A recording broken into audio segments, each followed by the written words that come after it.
বৃত্তের সমীকরণের বৈশিষ্ট্য আমরা এখানে দেখব। বৃত্তের সমীকরণের বৈশিষ্ট্যগুলি কি? বৃত্তের সমীকরণের বৈশিষ্ট্যগুলি যদি লক্ষ্য করি, আমরা সাধারণ বৃত্তের সমীকরণটা লিখে নিই। তাহলে বৃত্তের সাধারণ সমীকরণটা যদি লিখি, আমরা যদি বৃত্তের সাধারণ সমীকরণটা হচ্ছে কি, এই x square plus y square plus 2gx plus 2fy plus c equals to 0। এটা হচ্ছে কি বৃত্তের সাধারণ সমীকরণ। এই সমীকরণের বৈশিষ্ট্য, কিছু বৈশিষ্ট্য আছে, আমরা এই বৈশিষ্ট্যগুলো যদি দেখি, তাহলে বৈশিষ্ট্যগুলো হচ্ছে কি,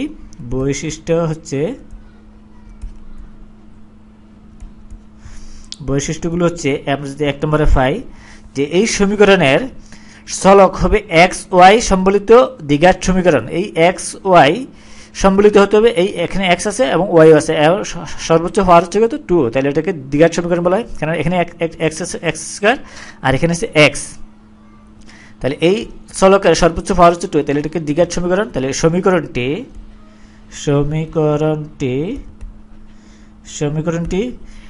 চলক হবে এই এক্স ওয়াই সম্বলিত, এক্স ও ওয়াই সম্বলিত ও দ্বিঘাত সমীকরণ, দ্বিঘাত সমীকরণ যেই চলকের সর্বোচ্চ পাওয়ার 2, তাহলে এই এক্স এবং ওয়াই সম্বলিত হতে হবে সমীকরণটি, এবং সর্বোচ্চ পাওয়ার 2 হতে হবে, তাহলে এটা কি হবে, দ্বিঘাত সমীকরণ। তাহলে এই এক্স এবং ওয়াই দ্বিঘাত সমীকরণ হতে হবে। এবার দ্বিতীয় নাম্বার আমরা দেখি, যদি তাহলে এখানে যদি কোনো পদ এক্স ওয়াই সম্বলিত নেই, এই এক্স স্কোয়ার সমীকরণটা যদি আমরা দেখি, x square plus y square plus 2gx plus f y plus c equals to 0, এখানে কোনো পদেই এক্স ওয়াই নেই বা কোনো রাশি নেই, তাহলে আমরা বলতে পারি এই সমীকরণটিতে এক্স ওয়াই সম্বলিত, এক্স ওয়াই একসাথে আছে এরকম কোনো পদ নেই, সম্বলিত পদ নেই।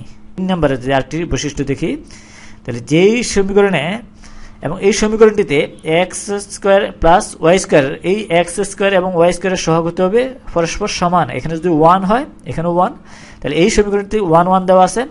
যদি 2 থাকে, এখানে এই এক্স স্কোয়ারের সাথে যদি 2 থাকে, তাহলে ওয়াই স্কোয়ারের সাথে 2 থাকতে হবে। তাহলে আমরা বলতে পারি সমীকরণটিতে এক্স স্কোয়ার ও ওয়াই স্কোয়ারের সহগ পরস্পর সমান হতে হবে, এক্স স্কোয়ার ও ওয়াই স্কোয়ার এর সহগ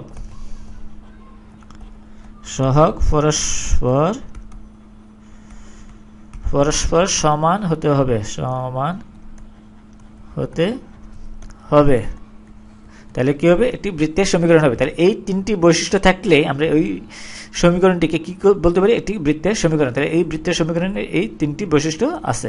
আবার যদি আমরা বৃত্তের সাধারণ সমীকরণটা লিখি, এখানে বৃত্তের সাধারণ সমীকরণ, এই উপরের সমীকরণটাই আমরা লিখব, সমীকরণ এই x square plus y square plus 2gx plus 2fy plus c equals to 0, এটা হচ্ছে কি বৃত্তের সাধারণ সমীকরণ।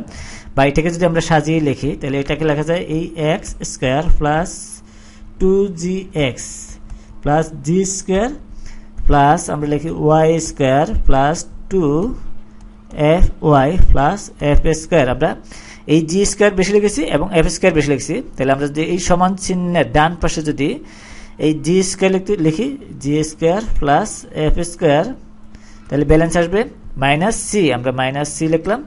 এই সি কে যদি পক্ষান্তর করি, তাহলে এটা আসে, বা এটা সমান আমরা পাই এই x plus g whole square plus আমরা লিখতে পারি y plus f whole square equals to এই g square plus f square minus c. এটা তাহলে এটাকে যদি আরো একটু সাজিয়ে লিখি, আমরা এই এর সাথে মতো যে সমীকরণ, যে বৃত্তের সমীকরণ, যে বৃত্তের কেন্দ্র যদি এইচ কে হয়, এইচ কে, এবং ব্যাসার্ধ যদি হয় কি আর, এবং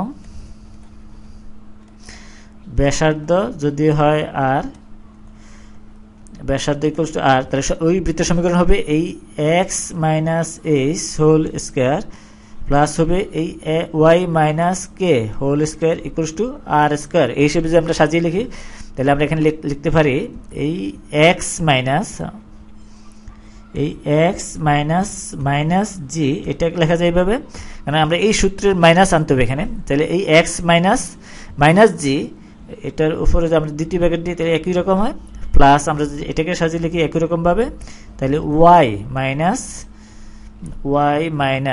মাইনাস এফ, এটা এভাবে লেখা যায়, ইকুয়ালস টু আমরা যদি এইভাবে লিখি তাহলে এটাকে যদি রুট ওভার দিয়ে হোল স্কয়ার দেওয়া যায়, তাহলে এটা কি হবে, এই আর স্কয়ারে সাজানো যাবে, g square plus f square minus c, এইটা যদি আমরা বর্গ করি তাহলে কি হবে, এই আর স্কয়ার এই রকমের সাজানো থাকবে। তাহলে এই বৃত্তের সাধারণ এই সমীকরণ থেকে আমরা এর কেন্দ্র লিখতে পারি মাইনাস জি মাইনাস এফ, যদি এইচ ইকুয়ালস টু, এখানে এইচ ইকুয়ালস টু হবে, তাহলে এইচ ইকুয়ালস টু হবে মাইনাস জি এবং এই কে ইকুয়ালস টু হবে মাইনাস এফ এবং হবে এই ব্যাসার্ধ আর ইকুয়ালস টু, যেটা আর স্কয়ার, আমরা এই ব্যাসার্ধ আর ইকুয়ালস টু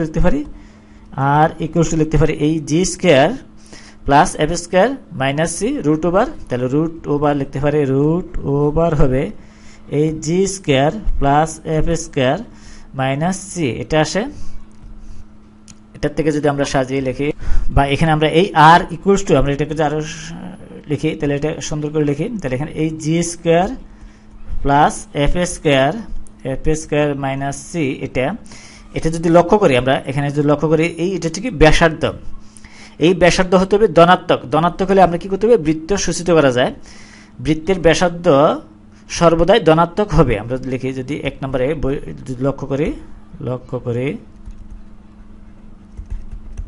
যে এক নম্বর হচ্ছে কি ব্যাসার্ধ সর্বদাই ধনাত্মক হবে, তাহলে সুতরাং আমরা সূচিত করতে পারি এই g square plus f square minus c greater than 0 থেকে বড় হলে এটা আমরা এইভাবে লিখতে পারি। তাহলে এই সমীকরণটি একটি কি বৃত্ত সূচিত করবো। তা আমরা যদি এরকম হয়, বৃত্ত ব্যাসার্ধ যদি হয় এর কেন্দ্র, তাহলে ব্যাসার্ধ যদি হয় এইটা যদি আর হয়, তাহলে এটা কি করতে হবে, একটি বৃত্ত অঙ্কন করা যাবে। তাহলে এইটা বৃত্ত, এটা যদি হয় বৃত্ত বা 0 বিন্দু এখান থেকে, তাহলে এটা ধনাত্মক হবে, এই এর মান 0 থেকে বড়, তাহলে আমরা কি করতে পারবো, একটি বৃত্ত সূচিত করতে পারবো। বা আমরা যদি দ্বিতীয় নম্বরে দেখি, এই ব্যাসার্ধ যদি এই ইকুয়ালস টু 0 হয়, ব্যাসার্ধ যদি এই 0 হয় অর্থাৎ এই জি স্কয়ার, ব্যাসার্ধ g square plus f square minus c equals to 0 হয়, তাহলে এটা বৃত্ত হবে, পয়েন্ট বৃত্ত বা এই বৃত্ত কেন্দ্রটাই হবে বৃত্ত। আমরা যদি এটা বৃত্ত কেন্দ্র, তাহলে এটা হবে বৃত্ত, কেন এর ব্যাসার্ধ নেই, এখানে 0, ব্যাসার্ধ 0, তাহলে এটাকে বিন্দু বৃত্ত বলা হবে। তাহলে এই ক্ষেত্রে হবে এটা কি বিন্দু বৃত্ত বা পয়েন্ট সার্কেল বলা হয় ইংরেজিতে, পয়েন্ট সার্কেল, অর্থাৎ এই বিন্দুটাই হবে একটি বৃত্ত। বা তৃতীয় নম্বর যদি আমরা দেখি, তৃতীয় নম্বরে বলেছে যদি ব্যাসার্ধ যদি হয় ঋণাত্মক অর্থাৎ 0 থেকে ছোট, তাহলে এটা হবে কাল্পনিক বৃত্ত বা এটা কাল্পনিক সংখ্যা, এরূপ বৃত্তকে কি কোনো বৃত্তই সূচিত করবে না। তাহলে এই ব্যাসার্ধ যদি হয় এরকম g square plus f square minus c less than 0 হয়, তাহলে এটা হবে কি কাল্পনিক বৃত্ত, কাল্পনিক বৃত্ত, এটা হবে কি কাল্পনিক বৃত্ত। মানে এটা কল্পনা করা যাবে, কিন্তু এটা আঁকা সম্ভব না, কেননা আমরা ব্যাসার্ধ কখনোই ঋণাত্মক হতে পারে, দৈর্ঘ্য কখনোই ঋণাত্মক হতে পারে না, বা আমরা ব্যাসার্ধ যদি ঋণাত্মক ধরি তাহলে এটাকে বৃত্ত আঁকা যাবে না, তাহলে এটা হবে কাল্পনিক বৃত্ত। তাহলে সুতরাং আমরা বলতে পারি যে বাস্তব বৃত্তের শর্ত হলো, সুতরাং বাস্তব বৃত্তের শর্ত যদি আমরা দেখি, তাহলে এই g square plus f square minus c greater than or equals to 0, তাহলে এই 0 থেকে বড় অথবা সমান হলে তাহলে এটা কি বৃত্ত হবে, বাস্তব বৃত্ত হবে, বা হয় পয়েন্ট সার্কেল হবে, না একটি বৃত্ত সূচিত করবে।